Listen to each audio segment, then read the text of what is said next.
Well, my friends, as you can see, today is a very, very wet day.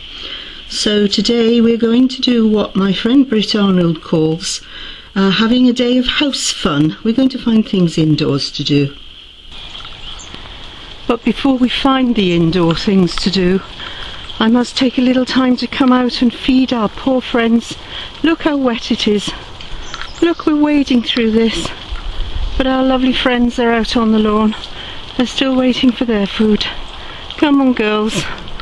Come on, you need water wings or rather than ordinary wings. There we are, my lovelies. Come on. Come on, it's just awful, isn't it? You really are wading through. This weather really is absolutely sodden. Come on, girls.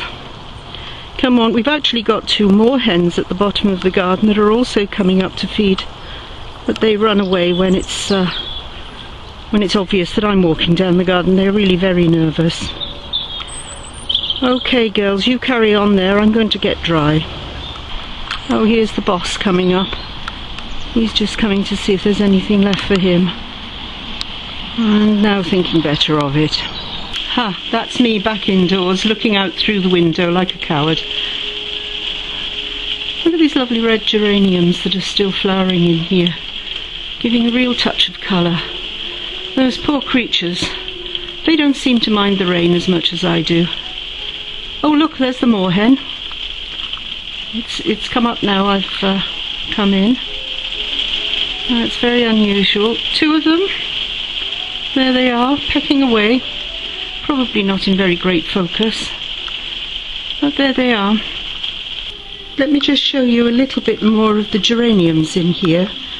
They really are well worth bringing in the winter. We've only had the odd 1 or 2 flowers on each plant, but because there are 8 or 10 plants in here, we do have that little bit of colour just to see us through the winter. Well, I was hoping that the weather would ease up and that the drizzle would stop, but it's still very unpleasant out there. So I'm going to bring you into the kitchen and show you a few things on my dresser. As you can see, I'm a great blue and white china enthusiast, but I have to tell you that most of the items that are there are of no value at all. I have picked them all up from the usual places, the Hunger Fund Arcade, charity shops, car boot sales, and most of them have got a chip or two in, but you know, it doesn't really matter when they're all crammed together like that, does it? I'll show you quite a few of the items up on this dresser in the time to come, but for today I thought I'd just go in close and show you a few of the spouty things that I've got up there. On the far right is an old Spode teapot. But the two smaller items with spouts are known as pap dishes, which were used for feeding invalids if they weren't able to hold a cup by themselves. There you are, if you'd like to see one a little closer. As you can see, it's a little dish with the lid half covering it so that nothing falls out, and a little handle so that the invalid can be fed by somebody else. It's actually a very pretty Royal Copenhagen painted pattern. I should think from probably the 19th century. You'll see that some of the more colourful items on the dresser are composed of groups of figures. These are called Staffordshire pottery figures, and called that because they were made in the Staffordshire potteries up in the heart of England in the 19th century, and made usually to be sold or given as prizes at village fairs or fetes.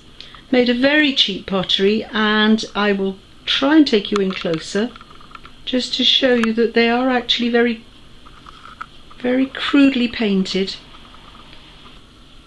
But because they were cheap and because they were crude, they were also very affordable. So in pictures of Victorian cottage homes, you will probably see them on either side of the mantelpiece. Everybody could afford them. Everybody could afford to bring a little bit of colour into their otherwise probably quite dismal homes. And now I'm going to go away and order a tripod for some further filmmaking, I thought I'd set up a little studio in one corner of my office, and then perhaps I can give you a few demonstrations. But until the next time, thanks for watching.